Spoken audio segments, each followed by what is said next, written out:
안녕하세요. 한민족을 사랑하는 크레이지 컨설턴트 서영진입니다. 자, 오늘 제가 준비한 학종 이야기부터 시작해 보도록 할게요. 학생부 종합전형에서 인성이라는 평가 부분이 있어요. 보통 이제 대학교가 학생들을 선발할 때 다 그런 건 아니지만 보편적으로 대학교들은 4대 요소인 학업 역량, 인성, 발전 가능성, 그리고 전공 적합성을 보는데 그 중에 인성을 보는 거는 대학마다 진짜 다 똑같은 것 같아요. 그러니까 인성평가를 하는 부분을 대학교들이 발표한 것들을 잘 분석을 해보면 결국은 다 공동체 의식이에요. 그러니까 인성이라 그러면 뭐 봉사활동을 통해서 우리 아이가 착한 마음을 갖는다 이런 거는 대학교가 원하는 인성은 아니고요. 인성을 평가하는 데 있어서 좀 중요시하는 부분은 뭐냐면 바로 공동체 의식이에요. 그러니까 우리 학생이 대학교 왔을 때 학업 친구들과 아니면 선배 후배들과 얼마나 함께 프로젝트 같은 프로젝트를 진행하면서 어떠한 이런 공동체적 의식들, 그걸 통해서 소통하는 방식들, 문제가 발생했을 때 그걸 해결해 나가는 모습들, 이런 것들을 인성평가에서 중요한 요소로 보기 때문에 저희 컨쇼 같은 경우는 가장 중요한 건 뭐예요? 라고 물어봤을 때 공동체를 형성하고 나눔과 배려, 협력을 하기 위해서 가장 중요한 건 바로 소통이다 라고 보시면 돼요. 자, 그러면 소통이 무엇인지에 대해서 한번 생각을 해봐야 되지 않을까요? 사람들마다 소통하는 방식과 사람들마다 갈등을 해결해 나가기 위한 노력, 이런 자신만의 어떤 소통 능력, 이런 것들은 다 차이가 있을 거예요. 그죠? 그런 것들을 이제 학생들마다 어떻게 그걸 학교 안에다가 녹아 넣는지, 그리고 그걸 통해서 학교 생활에서 학생들과 얼마나 잘 지낼 수 있고 문제 해결 능력이 있는지, 이런 부분들을 대학교가 체크를 하니까 착한 아이를 만들려고 노력하는 게 아니고 함께 이제 학교 활동을 할 수 있고 친구들과 잘 지낼 수 있는 이런 부분을 생활기록관에다가 잘 집어넣어야 된다라고 보시면 되는데, 예를 들어 갖고 만약 봉사활동 얘기를 한번 해볼게요. 인성평가에서 좀 높이 평가한다라는 부분이 이제 봉사활동이라고 생각하시는데 꼭 그렇지만은 않아요. 봉사 시간이 중요한가요? 아니요. 시간은 하나도 중요하지 않고 국가가 지정한 20시간을 채우면 되는 건데, 그거보다 더 중요한 건 봉사를 통해서 우리 아이가 봉사의 의미를 찾아가기 위한 노력과 봉사를 통해서 그들과 함께 이제 삶을 누렸잖아요. 그러니까 함께 삶을 하다 보면서 어려운 점들, 그들의 삶을 들여다보면서 그들을 도와줄 수 있는 부분들을 찾아가는 이런 봉사의 참된 의미들, 그들과 소통을 하기 위해서 노력했던 부분들, 이런 부분들이 정말 중요하다라고 보시면 되고, 그리고 인성평가에서 진짜 중요한 곳이 어디예요? 라고 물어보시면 봉사가 아니고 자율활동입니다.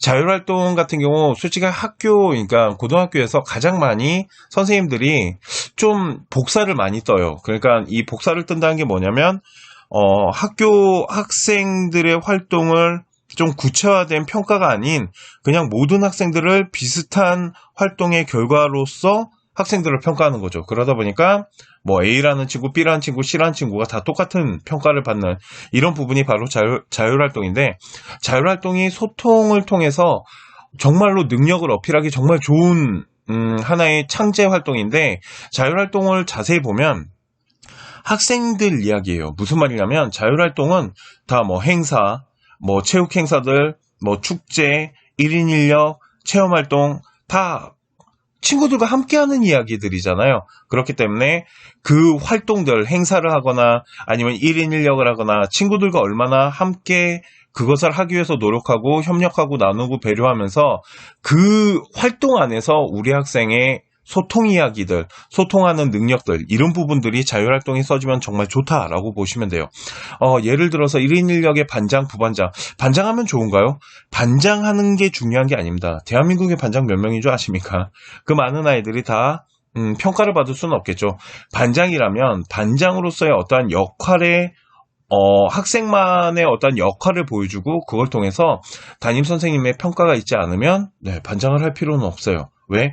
보통 반장 자율활동에 써진 거 보면은 뭐라고 써져 있냐면 뭐 우리 아이는 성실하며 학급을 도와주고 선생님 말 잘 듣고 이런 이야기가 써져 있는데, 그런 반장을 대학교가 평가하고자 하는 건 아니고 학생들을 위해서 얼마나 노력하고 학생들과 소통하면서 학급을 이끌어 나가는 데 있어서 자신의 역할에 대한 부분을 좀 구체적인 학교 선생님들의 평가가 필요하다라고 보시면 돼요. 그러니까 반장을 할 거거나 아니면 뭐 반장이 됐건 부반장이 됐건 어떠한 장 활동을 할 때는 그냥 하는 게 아니고요. 내가 학생들과 어떻게 이 활동을 함께 해나가기 위해서 노력했는지 이런 부분을 담임이 됐건 동아리 부장이면 동아리 선생님이 됐건 담당 선생님한테 반드시 피드백을 받고 조율을 하면서 이 형성해 나가는 모습을 자율활동에 쓸 수 있게끔 아니면 동아리에다가 쓸 수 있게끔 반드시 노력을 해야 된다라고 보시면 되고요. 동아리는 솔직히 전공성에 대해서 좀 어필을 해야 되는 부분이다 보니까 동아리보다는 이런 인성평가는 자율활동 부분이 참 좋다라고 보시면 될 것 같습니다. 자, 오늘 학생부 종합전형 이야기 중에 인성에 대한 부분에 대해서 이야기를 해드렸고요. 그러면 이제 바로 대학 이야기를 좀 해보도록 하겠습니다. 대학교 말씀드리기 전에 우리 노래 하나 듣고 가도록 할게요. 오늘 제가 준비한 노래는 박지훈이라는 가수의 하늘색 꿈이라는 노래인데, 이 노래 듣는 동안 우리 회원님들, 우리 학생 여러분들, 하늘 한번 올려다보는 건 어떨까요? 이게 제가 어릴 때, 하늘을 좀 많이 올려다보면서 살았던 아이였던 것 같아요.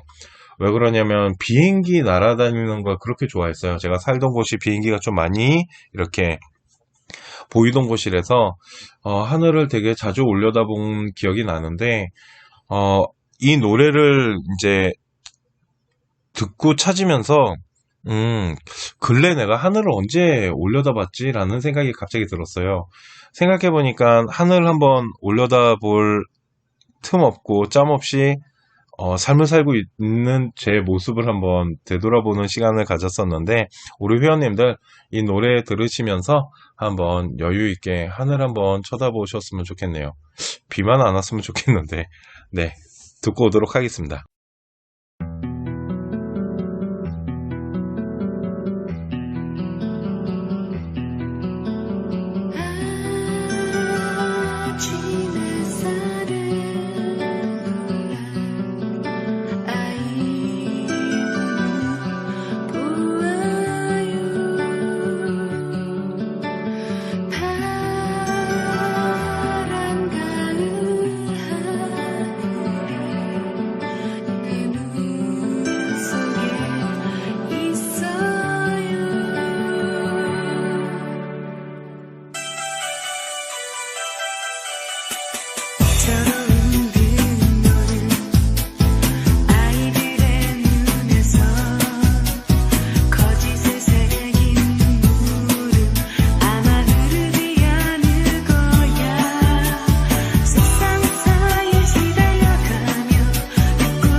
자, 오늘 대학 이야기 좀 하도록 할게요. 자, 제가 오늘 준비한 대학교는 바로 한국외국어대학교인데, 한국외국어대학교를 해드리려고 하는 건 아니에요.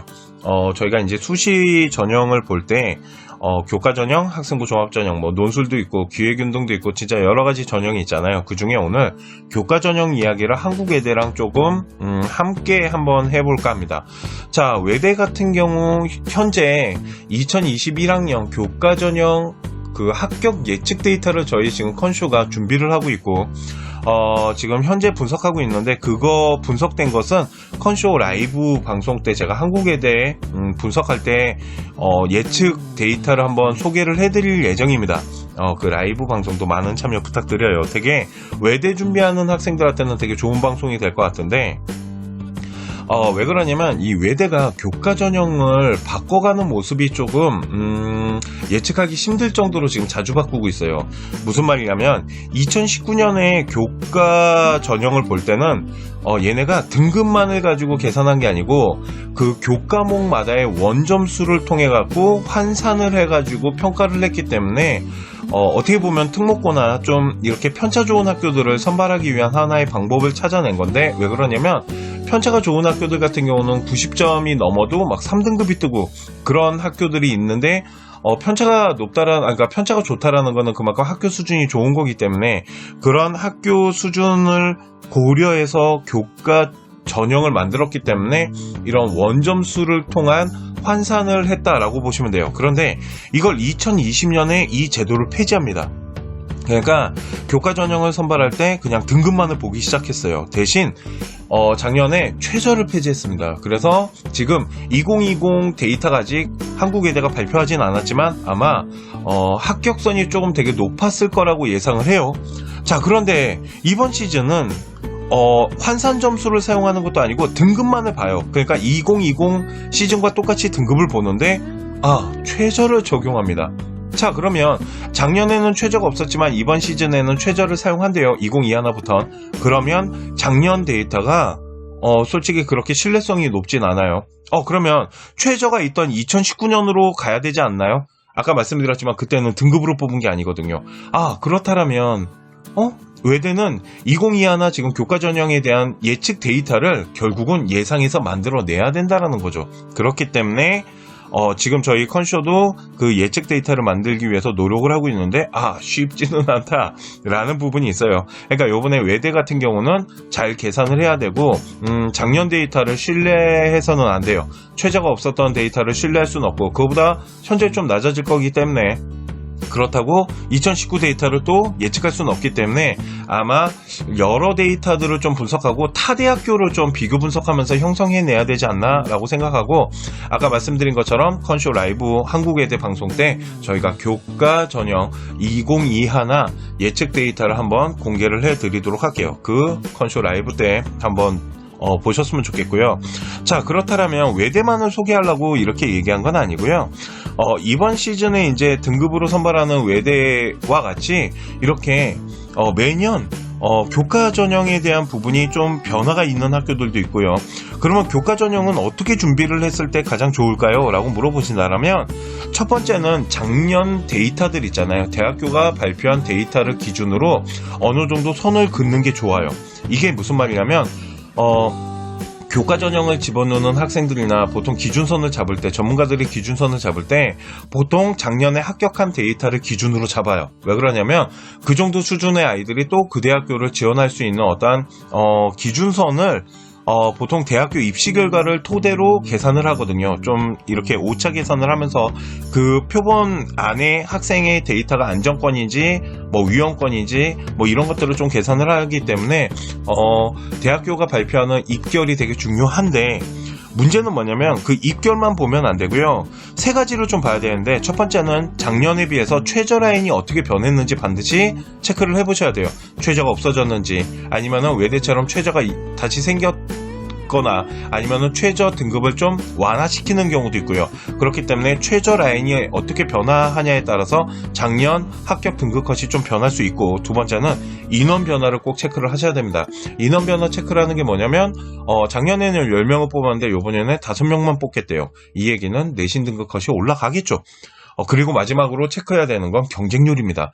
교과 전형은 학종과 달리 경쟁률에 대한 영향력이 되게 커요. 그렇기 때문에 그 교과 전형을 집어넣은 학생들은 첫날부터 마지막 날까지 경쟁 추이가 어떻게 변화하고 있으며 작년의 경쟁률과 비교했을 때 어떻게 변화가 이루어지고 있는지를 반드시 체크를 해야 된다. 오늘 진짜 말씀드리고 싶었던 건 이 교과 전형을 좀 보는 방법에 대해서 말씀을 드리고 싶었는데, 첫 번째는 최저, 두 번째는 인원 변화, 세 번째는 경쟁률 체크. 이 부분은 좀 중요하다라고 보셔야 되고요. 그렇기 때문에 교과 전형을 지원하는 학생들 같은 경우는 모집 요강을 이번 시즌 것만 보는 게 아니고 전 시즌 것도 봐야 되고 작년의 경쟁률과 인원이 몇 명이었는지까지 다 파악을 했으면 좋겠네요.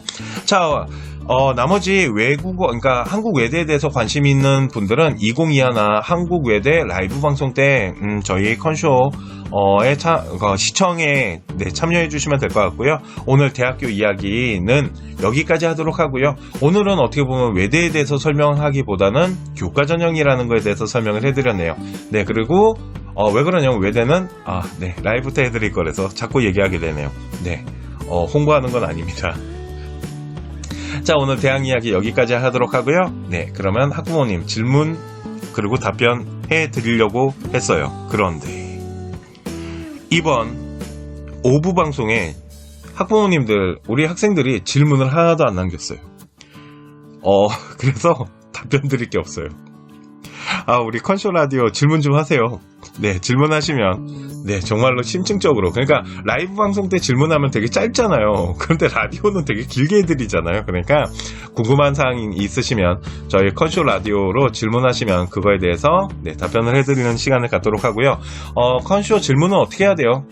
컨쇼 라디오 질문합니다 라고 저희 메일로 보내주시면 되는데, 컨쇼 메일은요 conshow@naver.com입니다. conshow@naver.com으로 질문 올려주시면 되고요. 컨쇼 라디오에 질문합니다 라고 하시면서 질문 남겨주시면 저희가 다음 방송 때 그 질문에 대한 답변을 구체적으로 오랫동안 해드리도록 하겠습니다. 자, 오늘 방송 여기까지 하도록 하고요.